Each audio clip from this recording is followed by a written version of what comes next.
Welcome to Daily Success. Listen in on these personal conversations with today's leaders, innovators, and influencers as they discuss daily success principles, systems, and solutions. Get ready for Daily Success. Now, here's your host.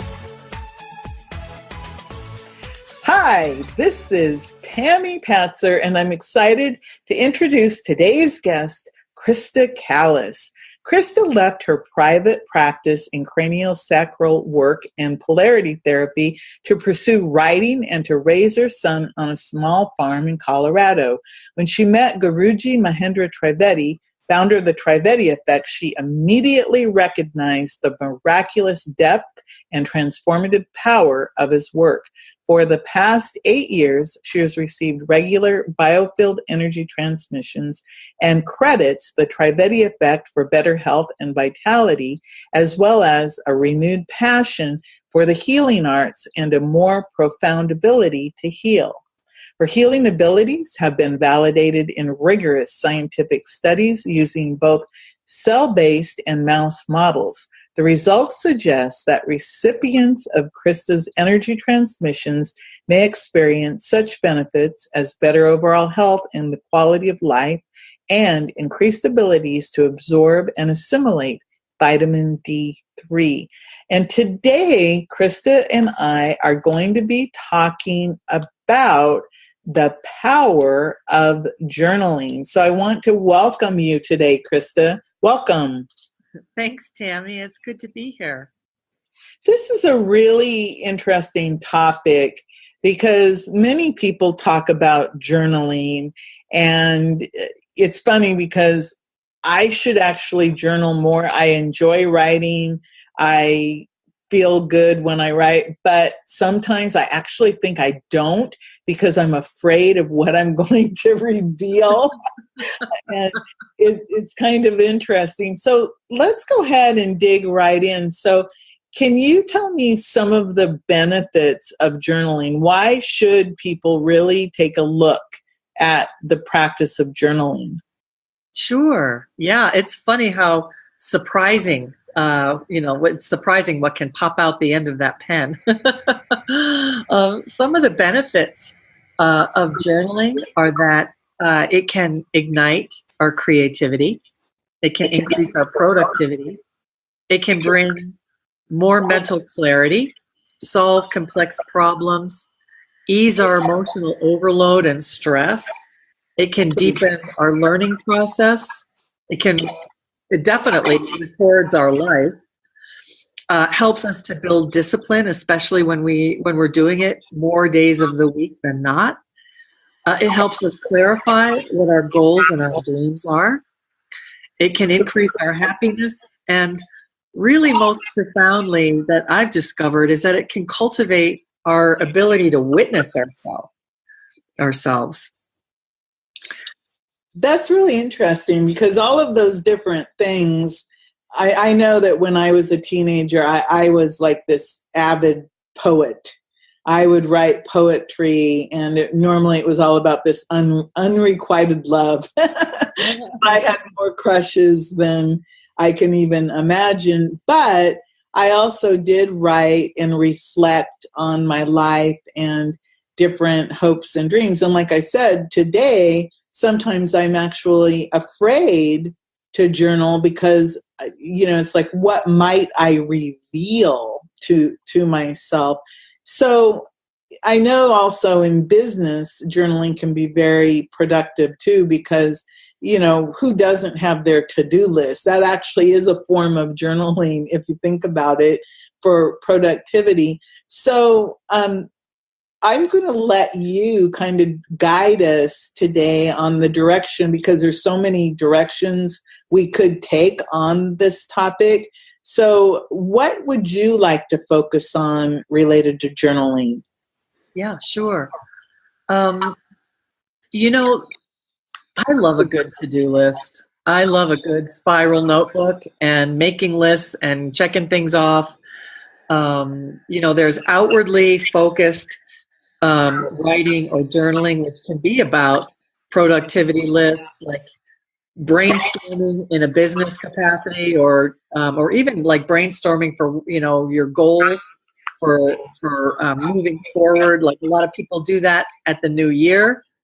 But there's also an inwardly focused journaling, which is it's a way of investigating the movement, the inner qualities, and the nature of our inner world. It can begin as a place of refuge, as a way of supporting our inner, just nurturing our inner self.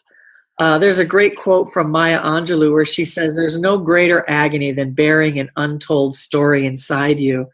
And so, one way to begin is that we can begin to have a safe place to write, whatever is like what's most important to us. What's that story that we've been holding in our heart that is pressing for expression without anybody else's, finger in the pie, basically, like no other, we're not, without any influence from other people's ideas about what happened. It's just our own reflection and our own experience. And so it can be a place to unburden our heart, to tell the full truth that of our own experience with all of its details, from the gory details to the funny details to, what is it that we perceive about ourselves and our situation. So it's a way of listening more deeply to ourselves and giving ourselves and our experience the dignity of a deeper presence with what happened. I think that's really interesting because, again, everything you're talking about is about us. And so many times we're so focused on the outside of us. We're taking care of our families. We're taking care of our business. It's always on the outside or the external. And when you journal, you bring it into the deep part. And then, of course, it comes out, through the pen or the pencil or the computer keyboard, however that is. And I think it seems to me, and you might want to go deeper into this, it seems like journaling helps you to be more is it like you're in the now, but you might be dealing with things that happened in the past, or maybe you're thinking about in the future, yet you're dealing with it in the now. Does that make sense? It does. And that's, you've really kind of hit the nail on the head with that. There's something extraordinary and kind of magical that can happen when you're writing or typing. But when you're writing, like the physical act of writing requires us to pay attention in the moment. And so it's like an anchor. It anchors us into the present moment to focus on what it is that we're writing. But at the same time, the past or the what we're trying to write about is kind of swirling around at the margin of our perception, and it's all kind of trying to funnel through that pen. And there's kind of I would say there's like a dynamic tension that can happen around holding all of that. You're holding the experience that's trying to come through and then being actually in the moment with writing. And just in the process of that, by holding both of those things, surprising and spontaneous things can just arise. We begin by writing one thing, and then it is I can't tell you how many times I've written something and then I look at it and I'm like, is that really true? Wait a minute. And then you kind of pull on the string, and then it becomes like, well, wait a minute, that's kind of based on a belief system or a perception that I have. And is that really my perception now? Or is it based on something that is like on autopilot from the past? And then you start to dig a little bit deeper, and then a little bit deeper. Like, well, wait a minute, is that really true? And so it becomes this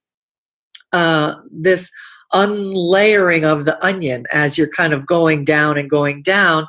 And so it becomes this part of, it becomes a self-inquiry, a self-investigation, self-analysis, and really self-discovery as you're writing. And then in that dynamic tension between what you think you want to say and what is actually coming out the end of the pen, surprising insights can happen.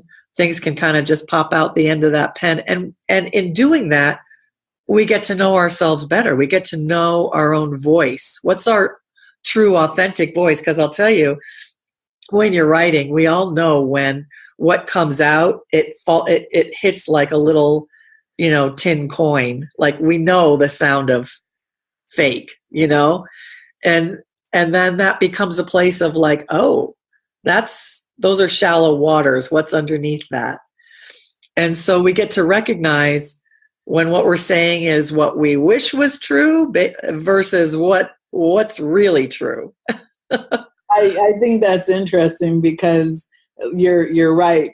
And again, like I said, I will avoid journaling, and I'll ask myself, well, why? What are you so afraid that you're going to find out about who you are or what you think or what you feel?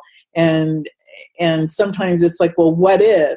What if I uncover something and it makes me sad or something? And again, I'm still dealing with this, but it's interesting because I personally, when I do journal, I discovered that a lead pencil on paper flows better, or a rolling writer type pen. And it's kind of funny because the instrument we choose to write with, like you said, a pen or a pencil is a different experience than a keyboard.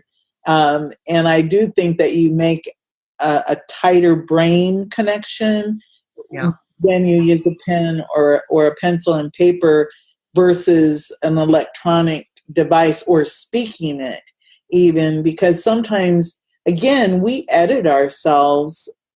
We're so good at it that when we speak and even when we write, we're constantly editing ourselves. And sometimes it is hard to find that real, authentic person inside. But once we do, we are on our way to a lot of self-discovery and of becoming, a better, deeper person. So you have done a lot of writing, and even in your bio, you said, hey, I actually quit doing all this stuff because I wanted to write more. So here's a question. Have you been able to write more? And do you have any prompts or ideas that you can share with the audience to get them to start to, as you said, start to unpeel that onion of self? Yeah, sure. I just want to say one more thing about what we choose to write with, because it's such an interesting point to me. I mean, I love to write with a pen, and but I have done for a while. I was keeping a journal on my computer where I was typing, and there's really benefits to both. With handwriting, I learn better. There is something about that psychoneurological connection of physically writing with a pen that for me is very deep. But I'll tell you, when I was typing on my computer, because most people can type a lot faster than they can write, and in a way, you can keep up with your brain faster when you're typing, because the brain can move really fast. And so, that can also be a really, there's pros and cons to both, but that can really facilitate things moving faster, things like arriving faster, coming out fast, like can have for some wonderful spontaneous moments on your computer too. But I do love writing with a pen. And getting back to like what kind of questions might people consider to kind of move into this unpeeling of the onion? Here are some questions to consider. What's happened in your life that's seeking resolution? What's not fully resolved in your heart? What am I, or what are you seeking to understand more deeply about yourself in your life? What happened in the last 2 days that feels unfinished, that feels awkward, or that's a mistake that you can learn from? And what are your best and worst character traits, and when do they show up in your life? That's a really good one. Yeah, I think it's interesting because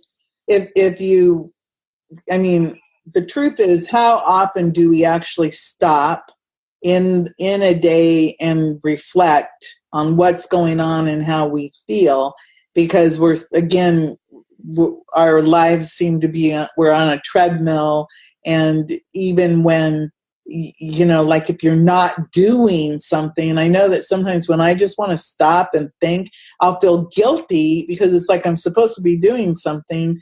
But the truth is we need to stop and do this reflection and get in touch with that inner self so that we can keep functioning at an optimal level. But it's interesting what's happened in the last 2 days that feels unfinished, awkward, or is a mistake I can learn from. And it's kind of interesting because if you look back, 2 days is not that much time, but if you think, you go, well, I could have done this, that, or the other thing, or, it could be as simple as, gee, I should have gotten up at 7 instead of laying in bed until 9. I mean, there's some, because then but then at the same time, you could look at that as a positive, that maybe you needed that time.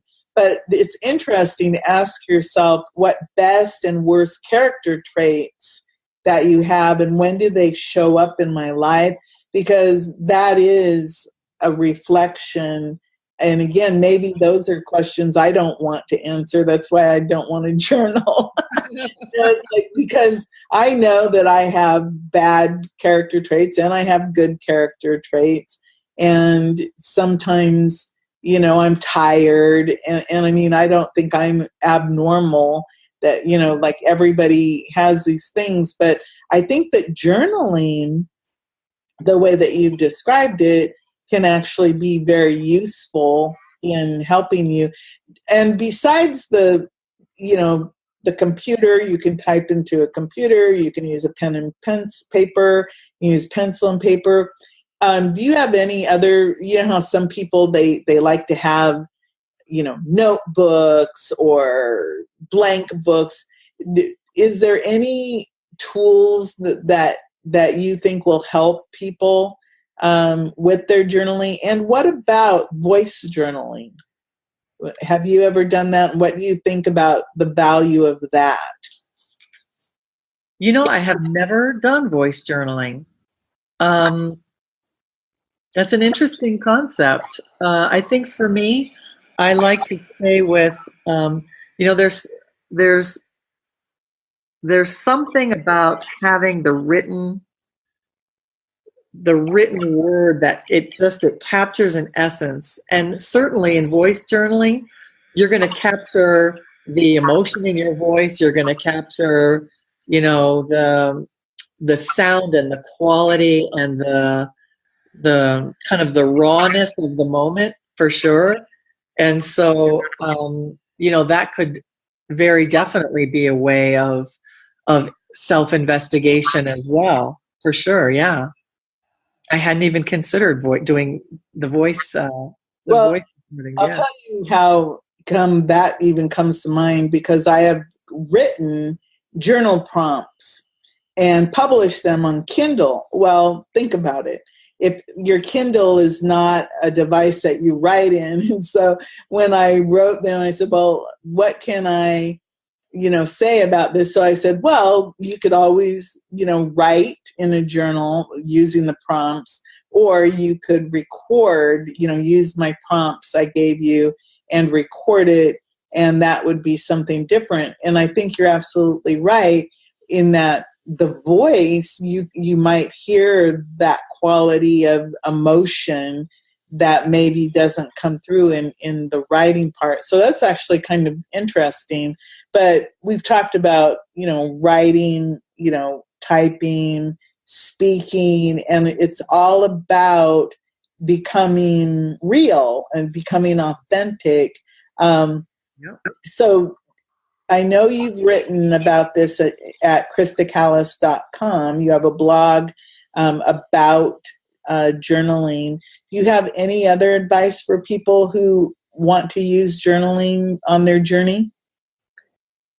Well, I would say, regarding like whatever you use to journal, it's like whatever helps you unpeel that onion is going to be, the best way for you. And it can be just a practice of, trial and, give each thing a shot and see how it works for you. And there are some really great journals out there for inspiration. Virginia Woolf has journals that have been published. Thomas Merton, who is a very famous contemplative. Most people have heard of The Diary of Anne Frank. There's also Eddie Hillison, who was an incredible writer during World War II. She also perished during World War II, but she has an incredible journey of her life where her inner world became so rich that the war basically didn't even affect her. It was extraordinary. And Virginia Woolf, I don't know if you've ever read any of Virginia Woolf's writing, but boy, talk about splitting the atom. Nobody can split a moment in terms of writing the way Virginia Woolf can. I mean, she'll take a single moment and open it so that it's a complete garden. And so these are some ways that you can be inspired to begin a journal, to see other people's journals. And, the other thing is that journal writing, when you're doing it in conjunction with receiving life force energy transmissions, there is a synergy there that is so powerful. I feel like I can't even say enough about it. It's incredible because life force energy transmissions they help evolve your consciousness, and they help raise your consciousness. And as that happens, we begin to see more of who we really are and not who we wish we were. And so in the process of that, writing can become an investigative tool that helps us to kind of update our inner files and run at a new level in terms of our consciousness, in terms of how we behave in the world, in terms of our being more aligned in our thoughts, words, and deeds, which is really becoming more authentic. So I think, the two of those together are just an incredible kind of way of evolving ourselves. Well, that's really interesting. And I think that a lot of people would probably love to connect with you, Krista, about journaling and about life force energy. So if somebody wants to connect with you, what's the best way to do that? Through my website, which is www.kristacallas.com. And people can email me. They can see my blog posts. There's a number there they can call. Great. Yeah. So Krista Callas, and that's Krista with a K, Callas with a C. And of course, you can check the show notes and you'll be able to see how to spell that and find it. And the link is live to go to see Krista Callas. So, Krista, before I let you go, do you have any last words? Just to say thank you for having me again, Tammy. It's been a real pleasure. Well, thank you. Everyone, start journaling because it will help you to uncover things. Like I said, I'm sitting here going, oh my goodness. If I started journaling, I'm sure I would start connecting the dots a lot faster and a lot better. So with that, everyone, it's KristaCallas.com. And this is Tammy Patzer. Go make it a beautiful day. You've been listening to Daily Success. Tune in again and subscribe. Never miss a moment of daily success.